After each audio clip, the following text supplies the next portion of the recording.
Alright guys, welcome back to this video, and in this video we're gonna talk about how to actually get a girlfriend. No fluff, no bullshit. So in this video we're gonna cover how to actually get a girlfriend, and I'm gonna give you 3 keys that you need to know if you want to get a girlfriend. Okay, so stay tuned till the end. So key number 1, if you want to get a relationship, don't fucking look for a relationship. Don't be like, oh, I need a girlfriend. Oh, I want a girlfriend now. Don't be like every girl you date, like, oh, I hope this works. I hope I can get her in a relationship with me. I hope this is the one. No, because if you think that way, it will make you needy. Okay, it will make you needy with every girl you talk to. If with every girl you talk to, you have the intention of locking her down and trying to get in a relationship with her, it's gonna be fucked up. If you need it to work, it's not gonna work. I repeat, if you need it to work, it's not gonna work. Okay? If you believe she's your soulmate and you fucking treat her like a queen and like a princess, like she's the only fucking girl in the world, she will pick up on your needy vibe. She will know it. So if you need it to work, it's not gonna work. Don't look for a relationship. Don't look to lock any girl down. Be chill, be detached from the outcome, right? The more detached from the outcome you are, the more likely you are from attracting that outcome. Now, in nature, it's the female's role to try and get the most attractive guy to commit to her. Because every woman out there has an incentive to secure a guy who has the ability to provide for her, the ability to provide for her offspring, and the ability to protect her. Because evolutionarily, without that, they wouldn't be able to survive. Right? So now, when a woman meets a guy that she's interested in, she's gonna unconsciously class or categorize that guy in 2 groups. Either it's gonna be a lover or it's gonna be a provider. Now, here's the thing. Oftentimes, women will have a hot affair, or they will have a guy that they secretly fuck on the side that wouldn't make the perfect provider. Like, he wouldn't be able to commit that much. Maybe he doesn't make a lot of money, or he's just like a big player and he's not looking to commit, but he is very sexually attractive.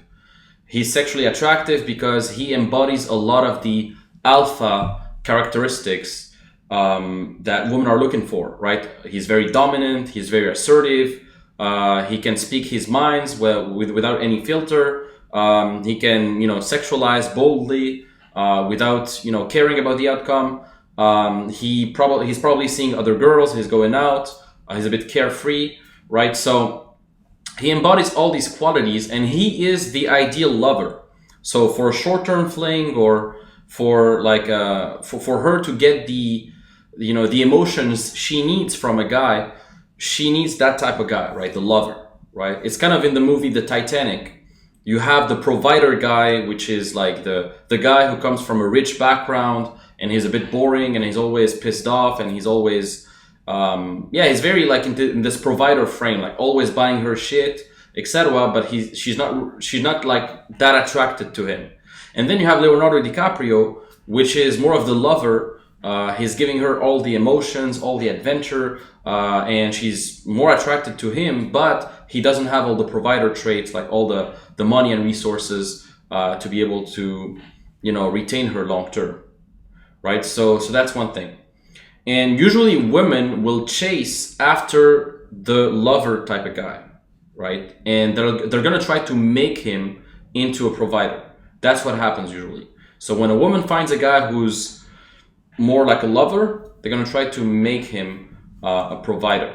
Now, yourself, think like, how are you gonna be categorized usually by women? Okay, because if you're the type of guy who really plays it safe, who's like super attached to the outcome, who's trying to appear perfect so that he can, win her heart as much as possible without any risk, and if you're that type of guy, she's gonna try to categorize you as a provider, and she's probably gonna wait multiple dates before having sex with you, and she's gonna give you more of a harder time, right?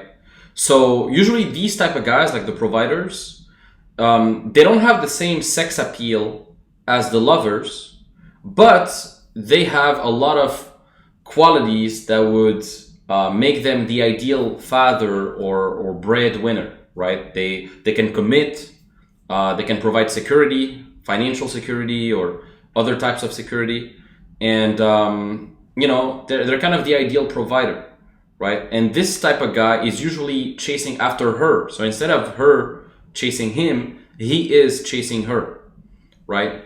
And so usually the woman in this type of provider relationship is going to hold all the power, and she's going to remain the dominant party in the relationship. You have to remember this in any relationship you get yourself into. The person with the most power in a relationship is the one who needs the other the least. So the lover is kind of a playboy. Like, he can do whatever he wants. He sees a lot of girls. He doesn't necessarily need her. And because he is so detached from the outcome, he's just there to fuck, or he doesn't give a shit, then the girl is chasing him. But the provider, because he's so attached to the outcome and he needs it to work, and he has very low options, so he's betting on her and her solely, in return, he gets to be in a more submissive position in the relationship, usually. He's going to have less power in the relationship because he has, he doesn't have the same ability to walk away. A lover is going to be able to walk away a lot more easily than a provider in his mindset and in his frame, right? So it's better to be her lover first and then provider second, right? If you had to choose between being the lover or the provider, it's better to be the lover first, okay? Don't be too easy. Don't be chasing after her. Every woman loves a challenge, right? So if you're chasing after her, trying to win her over, trying to lock her down, immediately she's going to categorize you as a guy that she can play with, as a guy that she can make, she can make you wait, right, a lot, and she's going to see you as a provider, right? And it's going to be a lot less attractive than a lover. And you should never try to lock a woman down anyway. That's a feminine behavior. Always let her lock you down, right? So that's one thing. Don't try to lock a woman down.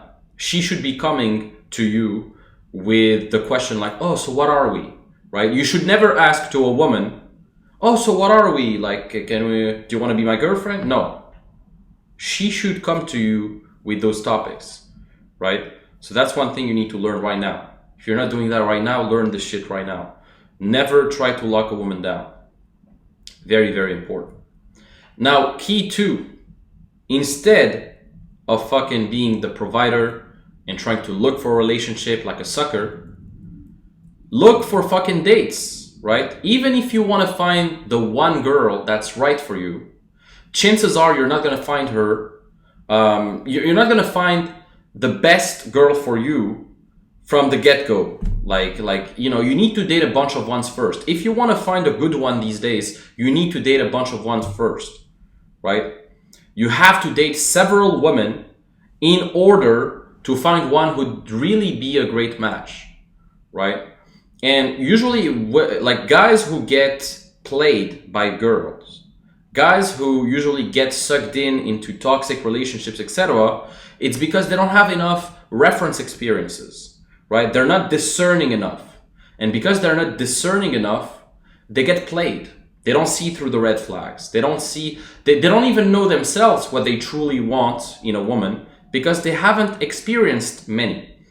And even if they end up in a relationship, they'll probably fail to retain her long term because they didn't accumulate all the knowledge and all the wisdom and all the experience needed for them to retain a woman long term, right? So that's one thing. You want to date many first, and then you want to find a good one, right? And, if you have several women you're seeing in your roster, like if you're dating, let's say, 3, 4, 5 girls at a time, one of them is very likely to turn into a relationship, right? If you simply allow it to, right? And plus, all these dates that you're going to get, they're going to build up your confidence. They're going to build up your seduction skills. They're going to give you a lot more abundance in your mindset, and it's going to make you more attractive to girls. No woman wants a man that no other woman want. Like, women want a man that other women desire. If you're not desired by other women, if she sees that you're not getting some pussy, you're not going to be attractive, right? So that's one thing. So the best thing I can tell you is, if you want to look for, like, if you want to have a relationship, date many first, look for dates, build up your experience, build up some abundance, and then from a place of abundance, instead of from a place of scarcity, from a place of abundance, you choose the best one for you. You know, a lot of guys think like, oh, but if I date a bunch of women, I'm just going to be a player. And if I'm a player, then women are not going to like me.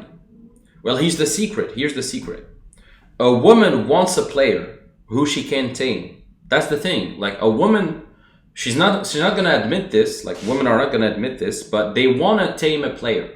That's the ultimate female power trip, right? It's human nature to like challenges, and it's human nature to chase for what's harder to obtain, right? So she wants to think that other women have failed to make you settle, but she did. You know, she's the special one who finally tamed the player that you are, right? And if you're not lying to yourself as a man, if you're not lying to yourself, you know that you want to date a bunch of ones. You know you want to have abundance, right? And you know that at some point, yeah, you would want to settle, but if you could, you would probably fuck other girls besides her at some point as well, because pussy gets old, you know? And there's nothing better than some new fresh pussy that you can vary with. You know, it's good sometimes to vary, right? Like, variety is important. If it's always the same thing, if you always eat the same fucking meal every day, you're gonna get bored of it, right? Now, obviously, you can spice things up in the bedroom, change stuff, but at the end of the day, you gotta try new things with either new partners, or with your existing partner, you're gonna try some new things. Maybe you're gonna do a threesome with a girl, maybe you're gonna try some kinky thing in the bedroom, but you have to change it up. If you eat the same meal, if there's no variety, it's gonna get boring and the relationship is gonna end. So key number 3, you wanna date plenty and then select the one you like, okay? That's the best approach. So start approaching more girls, that's the first thing. Some of you are not approaching enough girls. Like, a lot of you are struggling in this area because you are not taking action in this area. You're not actually approaching women. You think texting 2 girls on Tinder is enough. You think approaching 1 girl every 3 days is enough for you to be successful. You're just kidding yourself. You're just delusional, right? So you gotta approach more women every week. And where to approach them? Well, daytime, nighttime. I don't like to call it day game. I don't know why I've called it day game. Fuck day game. But like, daytime approaches, you know, if you see a woman in your life, as you go through your life, you see a girl, you approach. If you go out with friends or you go to a bar, you approach. Now, online dating. So Tinder, Bumble, Hinge, Instagram. Instagram is king. So it's better to have a really, really good Instagram than, you know, put all your chips on a dating app. Right? Instagram is much better. If I had to prioritize like dating apps versus Instagram is always going to be better, because not only can you date girls with Instagram, but you can also network with other guys, build your personal brand, build your business. Instagram is key. That's your digital business card. You should always aim to improve your Instagram. And if you're serious about getting dates online, you got to have an Instagram system, and you have to DM girls on Instagram and all of that. Now, third thing is social circle events. So if you already have your own social circle, then create events and invite girls. If not, then make friends with people who do and bring value to them, and try to get yourself into the right environments, right? Make female friends if you can as well. That could help. So if you truly want a girlfriend, you have to change your frame, okay? From picking them up to auditioning the right ones. So if your frame is, I want to get a relationship in the next 2, 3, 4 months, then instead of trying to just pick them up and have sex quickly, try to switch your mindset of like, I'm just auditioning them to see if they're the right ones. It's like an interview. You're trying to qualify them from, you're trying to qualify them for, either they're going to be the right fit for the job or not, right?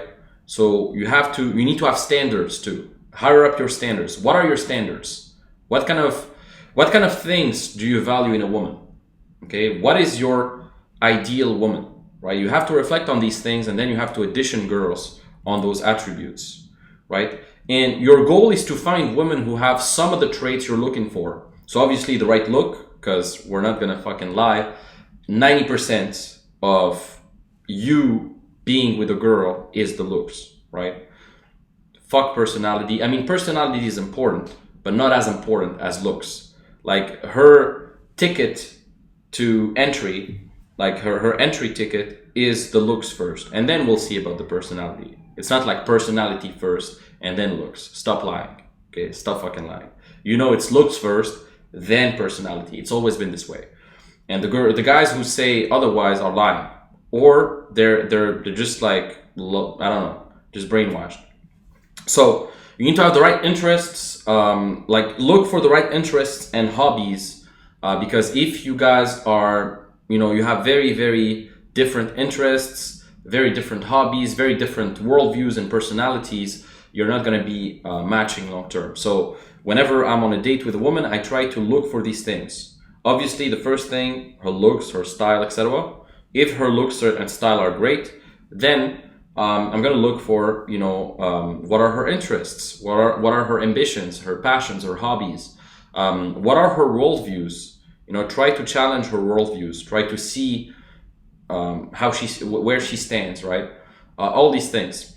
After you fuck a bunch of girls and you date a bunch of girls, you are going to find one that you actually like, right? And one of the litmus tests to this is, after sex, do you actually like spending time with her after sex, or do you just wish for her to go home, right? Because if you just wish for her to go home, then it's probably not the best one. So, but if you like having conversations with her even after sex, and if sex doesn't matter as much, if you equally like spending time with her with or without sex, then that's a really good sign, right? And so if you're doing a good job during your dates, you know, most of the girls are gonna want to see you again. And from the girls that want to see you again, there's probably gonna be one that truly stands out and that you like spending time with, you know, regardless of sex, right? Because you truly have the same kind of worldviews, interests, and she's fun to be around, right? And so with that girl, after 3 to 5 times of you guys sleeping together and spending more time together, she might even bring it up herself. She might even say like, oh, so like, what are we, etc. And like she's like starting to think about a relationship, right? Now, know this. If you start seeing a girl more than twice a week, she'll automatically start thinking that she's your girlfriend. Okay, so if you don't want a girl to think that she's your girlfriend, see her once a week and that's it, or less than once a week. But if you want a girl to think that she's your girlfriend and you want a girl to start becoming your girlfriend, then start seeing her more than once a week, right? And so with a girl that you truly, truly like, if you want to have something long-term with, start seeing her more often, and then gradually she's going to become your girlfriend. So this process is certainly going to lead to you having a girlfriend at some point. If you date many and you pick the best one out of all the girls you like, and on top of that you build your experience, your reference experiences, your confidence, you're going to get a very good girlfriend at some point. Okay, so that's the best process. Now, if you truly want to master your dating life, and if you truly want to learn the best systems in the world, the best practices for you to get there, then, you know, as you know, I've spent the past 8 years mastering these skills, refining these skills, putting together all these systems. And I've helped, you know, more than, you know, so far, thousands of guys all over the world. But personally, I've helped, you know, hundreds of guys face to face and online, like personally, like me talking to them. But then I've impacted thousands of guys online, if not millions. With some videos. So if you really want to get to the next level, the best thing for you would be to apply to my Dating Accelerator mentoring program. This is a program where for 8 weeks, we're going to have 2 calls per week together. And during those 2 calls, I'm going to walk you through all the systems step by step. You're also going to have direct access to me, where I'm going to be able to give you feedback every single week and help you get past all your sticking points in a very fast way, right? And this is the best way to learn from a mentor that shows you exactly what to do. What's good with the mentoring is you're also going to be part of a group, of a cohort with other like-minded guys, and you're also going to be part of our mastermind group called The Circle. So we have a mastermind group with guys all over the world, guys from the US, from Canada, from Europe, all over the world. And inside this mastermind, we talk about business, we talk about dating, we talk about making money, AI, crypto, anything you want. We talk about everything. And it's a great group to be a part of. As you know, your network is your net worth, and there's plenty of really cool guys in there. So the mentoring would be the best thing for you, the dating accelerator. That's my best offer. And so if you're interested in that, or at least if you're considering it, then book a call with my team. We'll talk to you. We'll see if you're the right fit. We'll talk about your situation and your goals, and then we'll give you a game plan. Regardless of whether you join the program or not, this call is going to be very valuable for you, because you're probably going to get out of the call with a lot of insights. Like all the guys who go through our calls, regardless of whether they take the mentoring or not, you are going to have a roadmap. You're going to know the next steps, right? So anyways, book a call. Would love to talk to you guys, get to know each other, and you know, we'll see if you're the right fit. And if you are, then great. We'll start working on improving your dating life, and in a matter of weeks, you know, you can really start getting significant results. So we keep in touch. Subscribe, drop a comment if you like this video. If you have any topics that you would like me to talk about in the next videos, drop them in, and we keep in touch. Thank you for watching.